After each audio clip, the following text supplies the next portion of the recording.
19% हम हैं, मालिक आप बनिएगा बिहार का। दिल्ली को हम लोग घेर देंगे। मुसलमान की औकात देख लीजिए। हम लोग बोलते नहीं हैं लेकिन काम करते हैं। सदियों से आपको वोट दिए ना, आज 20 बरस से हमारे बुजुर्ग दादा परदादा वोट दे रहा है इनको है, तो जब महीना करा लिए हैं ना, आप ही ने कराए हैं। जब 14% आप हैं और 19% हम हैं, मालिक आप बनिएगा बिहार का। बिहार के हर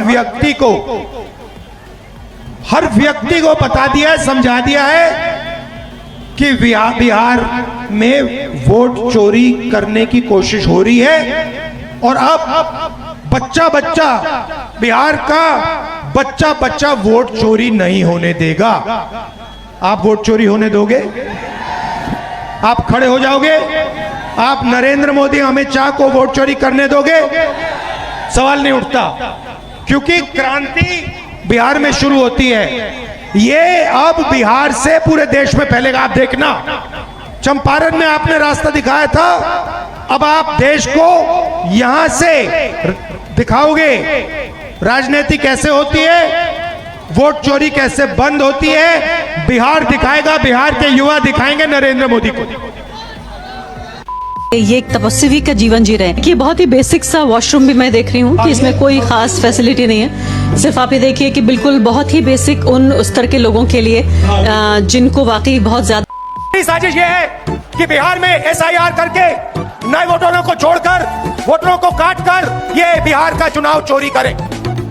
और मैं और हम सब स्टेट से आपको कहने आए हैं कि हम इन्हें ये चुनाव चोरी नहीं करने देंगे।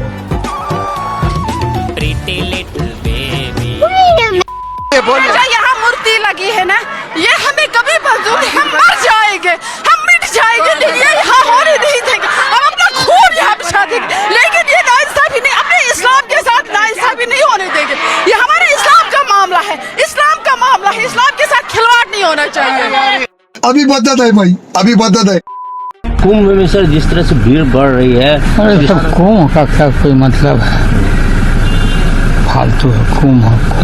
ये सब फालतू की चीजें जो है ना, कौन क्या कह रहा नहीं कर रहा है, जिसने किया है उस पर कार्रवाई होनी चाहिए। तुमने वक्फ के इनॉग्रेशन बोर्ड से अशोक चिन्ह निकाल के फेंक डाला भाई। एक सेकंड, ये देखो यहाँ पर भी है। देखो ध्यान से देखो ये रहा। एक काम करो, जितने भी नोट है ना तुम्हारे पास, सबसे उखाड़ कर ना ये वाला अशोक चिन्ह फेंक दो। मैं नहीं चाहती तुम्हारे पास कहीं से भी रहे, नहीं कहीं नहीं रहना चाहिए भाई। मतलब फेंक डालो। ये देखो ध्यान से देखो ये रहा है ना, फेंक दो, फाड़ दो, चलो दो करो।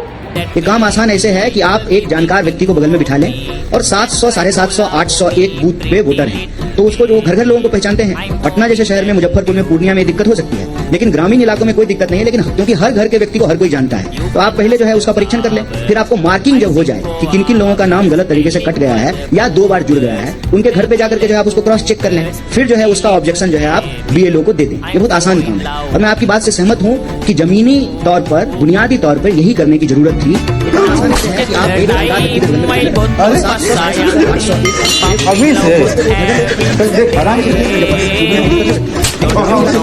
सिंबल को आग लगा दो, तोड़ दो, लात मार दो, कोई दिक्कत नहीं। कांग्रेस के सिंबल को आग लगा दो, लात मार दो, तोड़ दो, कोई दिक्कत नहीं। फ्रीडम ऑफ स्पीच है। इंडिया के सिंबल से हेटरेट क्यों?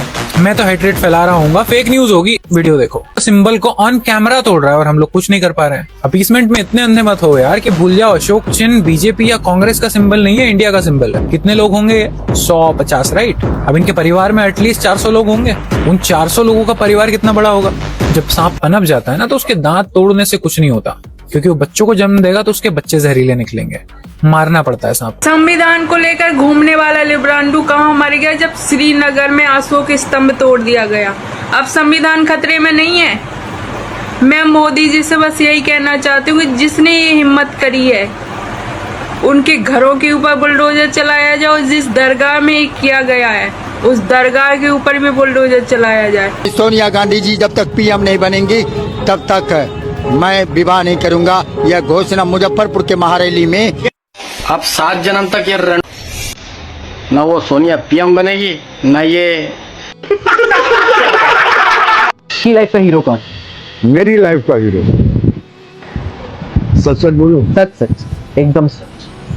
मैंने कसम खाई। हाँ, मोदी। अरे वाह, ओके।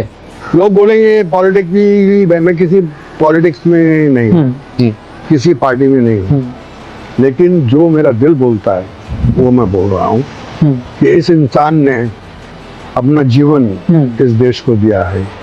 मैं चला जाऊंगा। जा, मैं चला जाऊंगा। आ जा,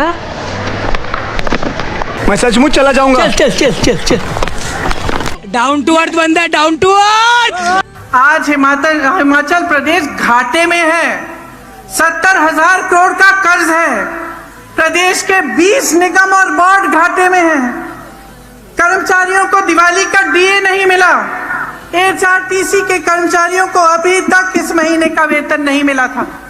दूसरी चीज कि ये जो ओपीएस है, पुराना पेंशन, वो भी उसी मंत्रिमंडल के बैठक में तय किया जाएगा और आपके सामने लाएंगे, वो आपको वापस मिलेगा। इस प्रदेश के जो 2 लाख कर्मचारी हैं उनको अपना हक मिलेगा। गोलमाल है भाई साहब, गोलमाल है, गोलमाल है भाई साहब, गोलमाल है, अरे गोलमाल है भाई साहब, गोलमाल है। ज्यादा बड़ी बात मैं नहीं बोलूंगी, पहले ये वीडियो देखो। कुछ धर्म के रक्षक एवं पुजारी मेरे कमेंट सेक्शन में मुझे गाली देने के लिए। क्यों नहीं आएंगे धर्म के पुजारी आवाज उठाने? जब तुम गलत हो के गलत के लिए आवाज उठा सकती हो, तो हम तो सही है, हम तो सही के लिए आवाज जरूर उठाएंगे मैडम। बज रहा है, ये मेरे सर में घुस रहा है ऑन द 20th फ्लोर। तब आपको बुरा नहीं लगता जब आप न्यू ईयर पार्टीज करते हो रात के 12-1 बजे तक, वो भी इतना शोर करते हो? भैं ना सुर है ना ताल है, खाली पीटे जा रहे हो। अपनी आवाज सुनिए कभी। भैं भैं तो तुम खुद कर रही हो और 3.5 घंटे से पीट रहे हो। सर में दर्द शुरू हो गया है भाई। बंद। जो पीछे शोर आ रहा है उससे बुरी आवाज तो मुझे तुम्हारी लग रही है, ठीक है, जो तुम ये भैं भैं कर रही हो। प्लीज स्टॉप हरासिंग अस। गाली देने मत आना यार, प्लीज अंडरस्टैंड। हम कोई पुजारी नहीं है, बट हमको रिस्पेक्ट पता है किसकी कब करनी। और इंटरनेट पे आप किसी के धर्म के बारे में, भगवान के बारे में इस तरीके से बात नहीं कर सकते आके, ठीक है। खुलेआम आप चेचे पे नहीं कर सकते हो। आपको बुरा लग रहा है, अपने घर में रहिए, गेट बंद करके आराम से पैक होके घर में रहिए। ये बनाई गई है अटेंशन लेने के लिए। धर्म के नाम पे बोलना बहुत आसान है, क्योंकि वहीं से ही ऑडियंस बहुत जल्दी ट्रिगर्ड हो जाती है। तो ये वीडियो इसलिए बनाई गई। ये इस देश का सबसे गरीब आदमी है। पता है ये गरीब क्यों है? क्योंकि ये भगवान की पूजा करता है, ये भगवान में आस्था रखता है। नीले कबूतरों की तरह हो तो देखो, नीले कबूतर आज कितने अमीर हो गए, और इस बेचारे को देखो, गरीब आदमी को पता नहीं भगवान से क्या मांग रहा है। राम भगवान थे, फिर भी उन्हें पूरी दुनिया नहीं जानती थी, और डॉक्टर भीमराव अंबेडकर एक इंसान थे, फिर भी उन्हें पूरी दुनिया जानती है। जय भीम साथियों। सबसे पहली बात, ओसामा बिन लादेन को सारी दुनिया जानती है, बुरहान वानी को सारी दुनिया जानती है, तो ये दोनों क्या बड़े आदमी हो गए? और तुम भगवान की तुलना इंसान से कर रहे हो, तो तुम मुझे ये बताओ, तुम्हारे बाप को भी कोई नहीं जानता, तो क्या तुम्हारा बाप कोई काम का नहीं है? बताना जरूर, समझा? नीले अंडे। अखंड युवा की एक बात की तारीफ तो करनी पड़ेगी, क्या करें, मजबूरी है कि पूरा का पूरा खानदान जमानत पे चल रहा है, लेकिन भाषण पूरी ईमानदारी से देते हैं। है ना कमाल की बात? बजाओ ताली।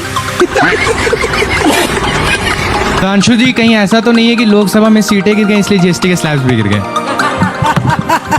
देखिए, सीटें गिरने का डर होता तो गुजरात चुनाव से पहले जीएसटी आता ही नहीं। मैंने कहा ना, मोदी जी इन चीजों से वो करते। और लोकसभा चुनाव हुए तो कहानी बहुत पुरानी हो गई भैया। उसके बाद तो हरियाणा हुआ, महाराष्ट्र हुआ, दिल्ली हुआ, और बताइए वो लोग जो 99 के खुमार में थे, वो चोर चोर वोट चोरी बोलने लगे। मैं इनसे एक बात पूछना चाहता हूँ, ये बताइए, पहले कहते थे ईवीएम हैक है, कोनो बटन दबाओ तो बीजेपी को वोट चला जाएगा। अगर ईवीएम हैक थी तो फिर जरूरत क्या थी वोटर लिस्ट बदलने की? या तो वो झूठ था या ये झूठ है। हकीकत है कि सब कुछ झूठ। जहां एक तरफ आधे से ज्यादा पंजाब बाढ़ से परेशान हो रहा है, वहीं अरविंद केजरीवाल के स्वागत के लिए पंजाब के मुख्यमंत्री भगवंत मान ने गाड़ियों का काफिला लगा दिया। जबकि अरविंद केजरीवाल पंजाब के ना एमपी हैं, ना एमएलए और ना ही पार्षद। यहाँ तक कि अरविंद केजरीवाल खुद की दिल्ली की एमएलए सीट भी हार चुका है। सोचिए, जो आदमी किसी संवैधानिक पद पर नहीं है, उस पर बाढ़ के समय पंजाब का खजाना लुटाया जा रहा है, बजाय इसके कि ये पैसा बाढ़ पीड़ितों की सहायता में लगाया जाए। वहीं दूसरी तरफ केंद्रीय कृषि मंत्री शिवराज सिंह चौहान पंजाब के बाढ़ पीड़ित किसानों से मिल रहे हैं, उनकी परेशानियों को सुन रहे हैं और उन तक केंद्र की सहायता पहुंचा रहे हैं। मतलब केंद्रीय कृषि मंत्री बाढ़ के समय पंजाब के किसानों के साथ खड़े हैं और अरविंद केजरीवाल वीआईपी काफिले के बीच में। अब आप खुद निर्णय कीजिए कि पंजाब और किसानों का असली हितैषी कौन है, वो जो इस त्रासदी में किसानों का साथ दे रहे हैं या वो जो वीआईपी कल्चर के मजे ले रहे हैं। कमेंट करके जरूर बताइएगा। वीडियो को शेयर जरूर करें ताकि पूरा देश पहचान सके कि पंजाब और किसानों का असली हितैषी कौन है। जय जय